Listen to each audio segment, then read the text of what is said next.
Today we're going to be counting the number of shapes in each box. Now this feels a little bit hard. Everything's out of place and it looks very confusing at first.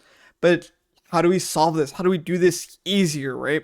So right here at the very bottom, it gives us an example. So on the example right here, it tells us, hey, by the way, you have 3 baseballs. How do they figure that out? Let's go ahead and count them on our own. So we can say for baseball, we have 1, we have 2, we have 3, and then wow, actually they were totally right. So it is 3.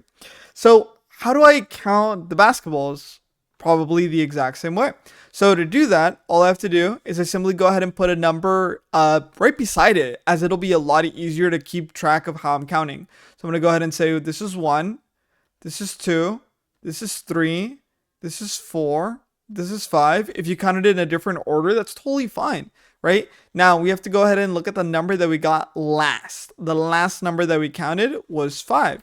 So I'm going to go ahead and put my basketballs. I have 5. Now here, these look like bowling balls. So let's go ahead and count those.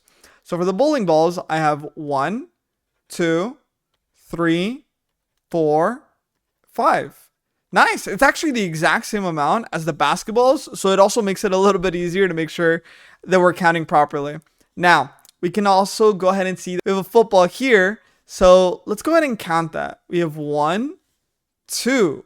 Now, I know that it looks like a small amount, but I'm just going to double check, make sure that I'm not missing anything, and I notice that I'm not missing anything at all, and I'm going to go ahead and write down my number. I have 5 basketballs, 5 bowling balls, and 2 footballs. Awesome. Followed along, and you got everything right before I even started counting.